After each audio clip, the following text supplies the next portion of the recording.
What's going on, guys? We are back with another video for my marathon prep series. Today we got another 18-mile long run, but this video, it's not about the run. Today we're going to be doing a full day of eating. I want to show you guys how I fuel and recover for these runs. And sorry if I'm talking a little quietly, hopefully the mic's helping with that, but it is currently 4:30 in the morning and I am not about to wake up my fiance for one of my stupid ass videos and get my ass kicked out to the couch tonight. But starting off with breakfast here, as you saw in the intro, I threw together my usual pre-workout meal. I always do this. I do 5 to 6 rice cakes, slice of banana, throw that on top, and then a couple tablespoons of honey for some very light, easily digestible carbs that are gonna sit easy on the stomach while I get running in about an hour's time. And I got a couple Greek yogurts again for some light protein. And of course, not doing anything without the morning cup of joe. Oh, also, just for some added fats, I don't like to do a ton of added fats pre-workout, fats and fiber, although those are very good for you. But around your workout window, you want digestion to be as fast as possible. So fat and fiber are a little bit slower digesting, so I push them later into the day when I'm away from my training window. I'm going to be taking you through my entire day of eating and why I select the foods that I do, why I eat them at the times that I do, how I kind of mix it into my normal daily life with my job, responsibilities, all those things. But I'm going to get into my intra-workout fuel in a little bit, get that ready for the run, but I need to hurry up and actually start eating this because now I have about less than an hour. So I'm going to give you guys one bite and that is it. I'm mic'd up now. I am not going to be chewing on my food, swallowing. This is not the type of channel that is going to be. So if that's what you want, go somewhere else, you sick fuck. Okay, good. All right, just took down breakfast. Just took down breakfast, getting together my intra-workout stack here. So intra-workout, taking in carbohydrates and, I don't think it's in the frame, electrolytes throughout the run. I just got these in this week. This is from Axe and Sledge Supplements. Ironically, they started out as a bodybuilding supplement company and now they just launched their endurance line this year. I just started endurance training this year, so thought it'd be fitting to give their stuff a try. And I've been using it over the last week, been liking it so far. So this is actually my first long run using these, but I really wanted to get a carbohydrate powder just because, you know, doing electrolytes with the fluids and then carrying food, like solid form of carbohydrates around, I'd rather just have it all in one bottle. That way it's one less thing to worry about, as opposed to, okay, am I getting the fluids in and then also pulling the lifesavers out of my pocket or gels, whatever it is. So I've really been liking the convenience of it, but I fill up this entire bottle. It says 750 milliliters, but I put it in a little bit more, so it's probably closer to like 850. But what I'll do for the long run is 2 scoops of this stuff. So over the course of my 18-hour long runs, they've been about 2.5 hours. 18 hours. Did I say 18 hours? 18 miles. It's been taking me about 2.5 hours. And I like to get in about 50 grams of carbohydrates per hour, give or take. So for a 2.5 hour long run, that puts me at, between the carbohydrate powder and the lifesavers, about 150 grams for the whole run. And then it also depends on intensity too. Like today's a down week, or this week is a down week. So I'm only doing about 5 to 6 miles of actual workout volume during the long run. So, but with that being said, I'm not gonna change my usual carbohydrate intake for it because it still is a lot of work. So 2 scoops in the bottle itself.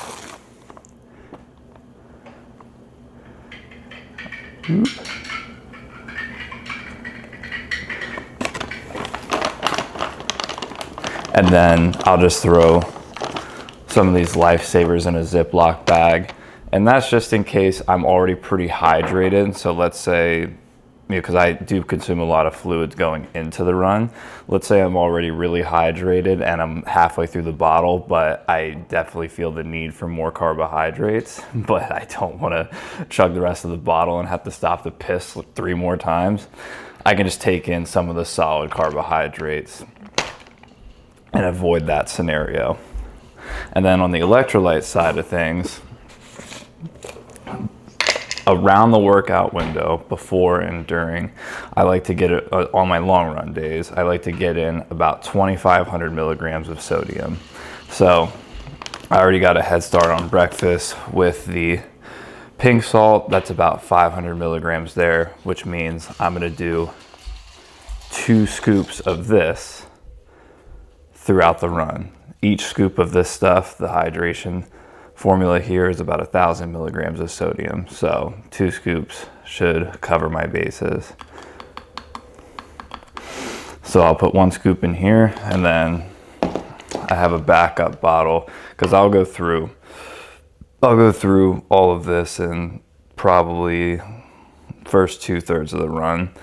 And then what I'll do is also have liquid in this bottle, head to the car, switch them out, grab this one, finish out the run with probably about 500 milliliters of fluid here. So in total for the run, planning on taking down roughly 1.5 liters of fluid, and then so 1.5 liters of fluid, 2 grams of salt with 2 scoops of the powder, and then 150 grams of carbohydrates. Bottle's all shaken up. Last but not least, I'll roughly count these while they're in the bag. We got to get 3 servings of Lifesavers in here. Bada bada boom. 2 more, and then plus another 8. Money. All right, that does it for the intra-workout prep.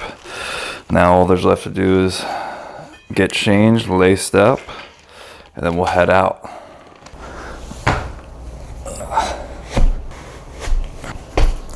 Callie, I'm busy. I don't know how to tie my shoes without looking.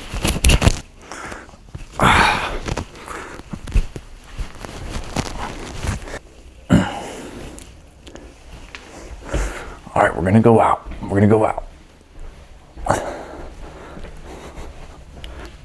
All right, gonna take Callie out to do her morning business, and then we'll get running.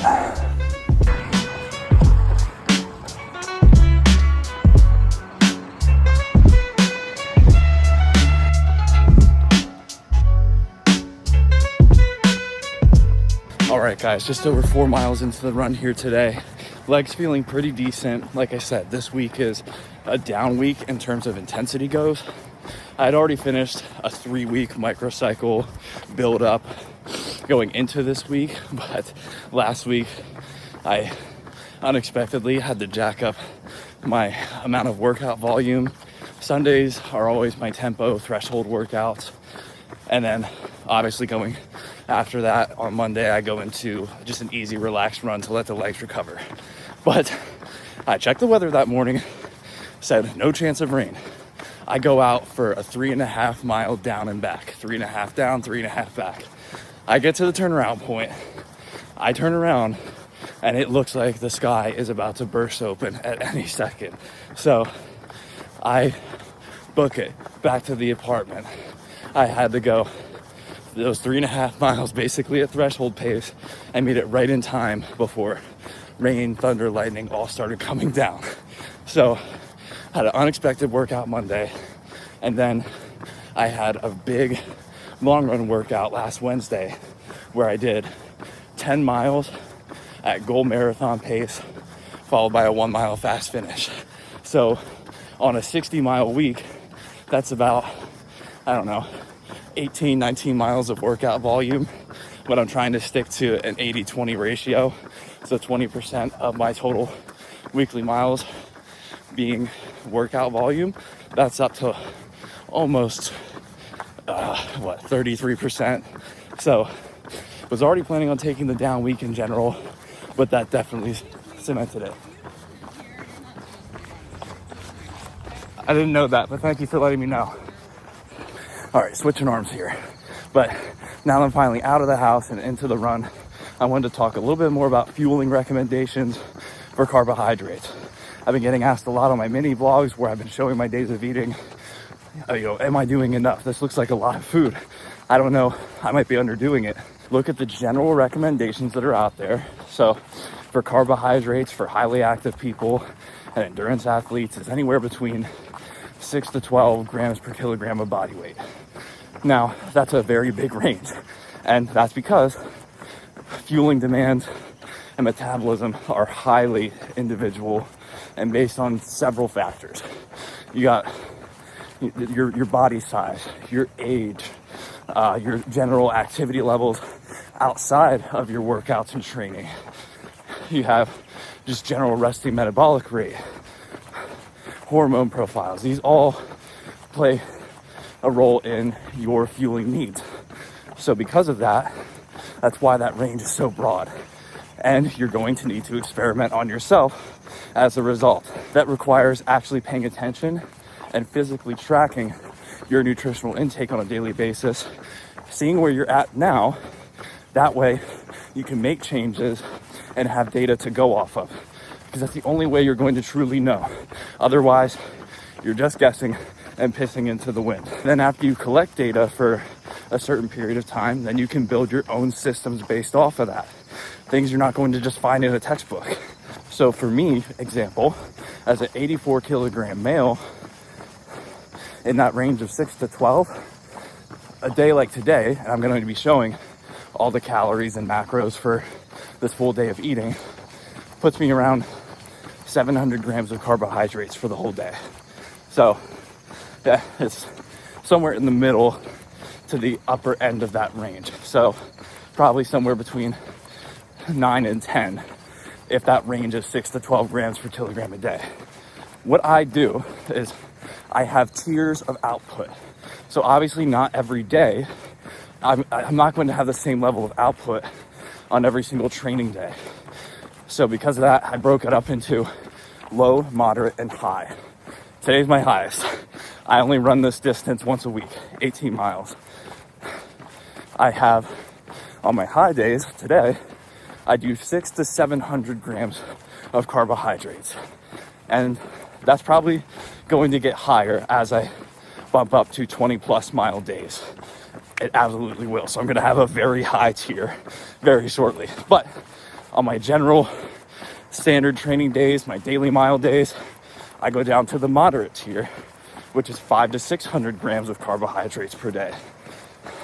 And on my very rare, but they do happen, low output days where I'm just doing maybe a 3 to 4 mile recovery run or not running at all, I'm doing 4 to 5 grams of carbohydrates during that day. And another thing to understand too is that it's not just the food that you consume on that day that is fueling your training. Carbohydrates can take up to 1 to 2 days to store in the muscle bellies. It's called glycogen. That's one of your body's primary forms of fuel storage. You have your glycogen stores, your fat stores, your blood sugar, your ATP stores. That's why people take creatine. Those are that's your shortest form of energy, your fastest acting for, say, like sprints, or if you're strength training, powerlifting, those max effort, 30 to 60 second efforts, that's where you're using your ATP. That's where creatine becomes important. But primarily as an endurance athlete, where you're training 1 to 3 hours at a time nonstop, you're gonna be relying mainly on body fat stores because you're training for the most part at lower intensities. And then as you pick up the effort and intensity towards the end of a training session or wherever it is in the training session, that's when your body starts relying on those glycogen stores. So that's why the pre-workout meal isn't all that important in the grand scheme of things. It's important, just not as important as those 1 to 2 days leading into that big workout where you're really loading up on the carbohydrates and giving your body time to actually store them. So if you're somebody that prefers to run fasted and then just use gels for fuel throughout the run and rely on that for your carbohydrate intake around the workout, that's totally fine, as long as you're fueling properly the days leading into that workout. And the only way to know, like I said, is to track it and measure it. And if you feel like you need more juice, or you want to find out if you could feel even better, bump it up. It can only help you. It's not going to hurt you. And if it doesn't help, then you know that you're doing all you can on that front. So that's my 2 cents on fueling carbohydrate intake. Speaking of that, I'm probably at like 6 miles after that rant. It's time for me to hit some more of my bottle, some lifesavers, and then we're gonna get into a steady pace pickup here. And starting to warm up. As you can see, the sun's coming up here. So I'll talk to you guys in a little bit.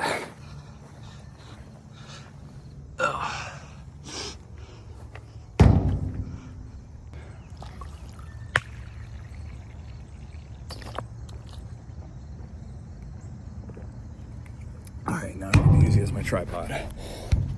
All right, just knocked out the first 9.5 miles of the run. Getting ready to pick it up to goal marathon pace for about 5 to 6 miles. See how I feel once I get into it. But just stopped, got some more water. I don't run with the water bottle. I just kind of leave it behind this tree here. It's a liter bottle, basically. So you can imagine how heavy that gets if you're running for multiple hours at a time. So I just leave it at a spot where I can pick it up and grab it, and hopefully nobody steals it. And then I can just keep going from there. But I'm gonna hit some more gummies here. We're about 80 minutes into the run, so I'm just about done with half my carbohydrates for the workout. Gonna knock out some more now. Give me some sustained energy as I get into this workout volume here at goal marathon pace. So gonna take these down, get right back into it. We'll finish up the workout and then a few mile cool down afterwards. We might have to make a little bit of an audible towards the end. I'm always pushing it right to the time limit with these long runs because I got work at 10, so I gotta get back to the house, shower up, grab my post-workout meal, take the dog out. We might be taking her with us for that last cool down mile or two. She does enjoy it, and she needs to get out too because my fiance and I are gone same hours. We work full-time, same job, so then the dog is at home all day today, so she needs to get her energy out too. We'll see what time we can make here at the end, but I'm gonna get these down, get right back into the run, and then we'll see what we can do today. We do hit. Finishing up the last half mile of the workout here. Gonna end up with 6 unbroken miles of marathon pace, and today's deload was definitely needed. The legs are feeling super heavy towards the end of the run here. Heart rate's totally fine. Sitting around 150 beats per minute for the entire working set here, but my legs are dragging. No matter how well you fuel, how well you time up your carbohydrates and electrolytes, you can do all those things, but your number one tool in maintaining performance is good load management, okay? You can't run it into the ground all the time, no matter how badly your mind wants to. I am talking to myself here. Keep that in mind. It's okay to take down weeks, deloads, sleep in on that rare morning. I'm not always able to get up at 4:15 in the morning on these long run days, okay? There are some days where I sleep in through that breakfast and I just do the best I can with fueling on the run, okay? Life happens. It's all part of it. I'll see you back at the house. We'll grab Callie. I keep dropping my phone. And we'll finish the run.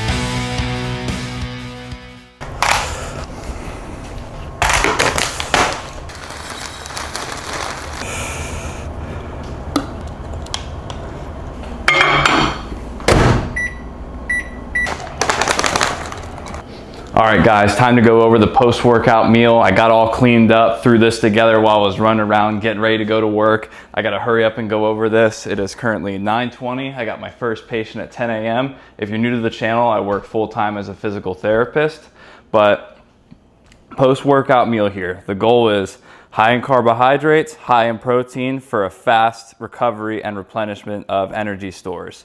So what we got here, you already saw plenty of these early on, but we got another sleeve of rice cakes that we're gonna take down. I'm gonna eat those while I'm in the car driving to the clinic.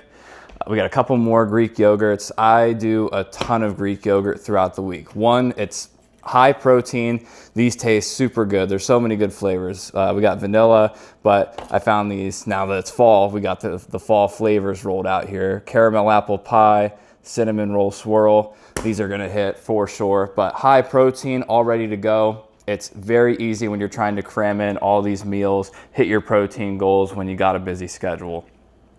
So we got those, threw in some protein powder into the oatmeal. So that's the main base of this meal. We got 2 servings of oatmeal, and I threw in some of the frozen mixed berries that you saw, also mixed in some peanut butter for some added fats. But this is just very convenient, quick, easy. I can throw it together while I'm running around getting ready to go to work in the morning. And then I'm actually gonna pack this in my cooler bag right here, which has the rest of my food for the day, because I'm gonna eat this while I get to work and I do my treatment planning for the morning. And then of course, we got coffee number 2. That's right, the day's just getting started.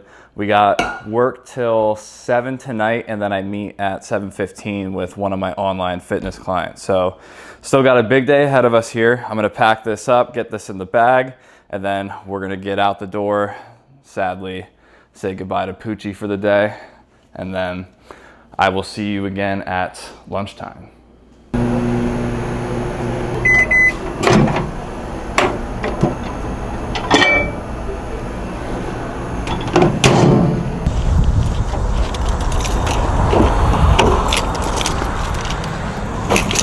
All right guys, I got good news and bad news. The good news is it is lunch break and I am very hungry, and today the schedule ended up being a lot lighter than expected, so I'm actually able to take my lunch break, come out to my car. I don't have to hang around, do any documentation. With today being a long run, I sure as hell don't have to do any strength training at lunch. But bad news is camera died, and because I was rushing to get out of the house this morning, I forgot to grab my camera bag, which has the backup battery in it. So we're gonna be rolling out this portion of the vlog on my iPhone, and then once we get home, I'll switch in the new battery. I'll show you guys what I got for lunch here. I'll grab everything out of my cooler bag. Oh geez, everything kind of got smashed in there, but I'll show you what's in the Tupperware. And then on the side, got apple and banana. We'll get those out of the way, and then I'll show you what's in the Tupperware. Pop her open. All right guys, I took my phone off the holder so I could show you guys my lunch a little bit better here. But in this Tupperware, I have a concoction of several ingredients, and usually I mix it all up, but I kept them separate here so I could show you guys each of them individually. So starting off with the white fish, that's our main protein source for the meal. Love white fish, digests really well for me. Over here on the left, I got avocado for added fats. Now that I'm away from training, the training window for the day, I like to start tapering up my added fats, my fiber from fruits. We'll show you the veggies here. I just have a mixed vegetable medley that I get from a frozen package at the store. All I got to do is throw it in the air fryer for a few minutes and it's all ready to go. Don't need to prepare any of it. So, and I got kimchi over here on the left. One, because I just really love kimchi, but also good for digestion and gut health. And all of that is sitting on a large bed of white rice. So this is the meal I look forward to, and the meal later in the day the most, compared after going through the morning where I kept everything very quick, easy, pre-processed, you know, quickly digesting carbohydrate and protein sources. Although, yes, they're very convenient, there's not a lot of substance to them. Around the training window, I am just looking mainly for energy availability. So food that isn't really substantial as far as micronutrient content goes. Like I mentioned, I'm trying to taper up my fats and fiber. Typically those sources are going to be slower digesting, but looking at these meals compared to what I had for my first 2 meals, you can tell there's a lot more substance to them. So micronutrient content, vitamins, minerals, things that are going to play a large role in energy production, but in a little bit of a different manner. So now that I'm away from the training window, that's the main idea with these meals, is to get in these more nutrient dense foods that might be a little slower digesting now that I don't have to worry about supplying immediate energy for training. So I'm gonna flip this back around here. All right, I'm going to eat this, and then we got one more major meal the rest of the day, and if I happen to eat anything else, we got a community snack drawer in the clinic. We'll see if I have any extra snacks the rest of the day. If I do, I'll make sure to show you guys, and then I will see you once I get home, make dinner, and we'll go over all the nutritional content that I have tracked for the entire day up through the end of it. So I'm gonna eat this, get back to work, and I will see you guys once I get home later tonight. Oh.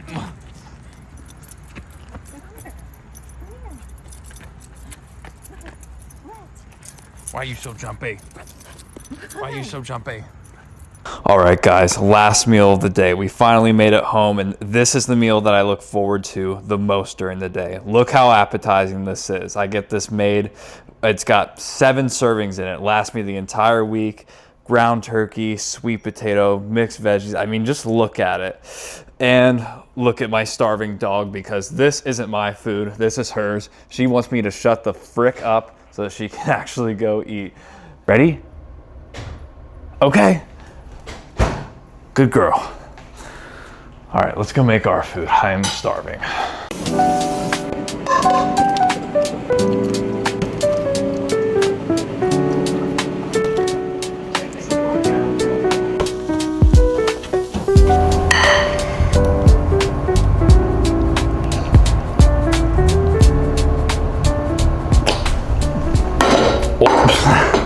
Callie, stop being an attention whore. You already got your dinner. All right, guys, just got done whipping up the last meal of the day. We got my personal favorite breakfast for dinner. I eat this just about every night of the week. We got 2 slices of sourdough bread that I'll eventually make into a sandwich, but just wanted to show you guys the full spread.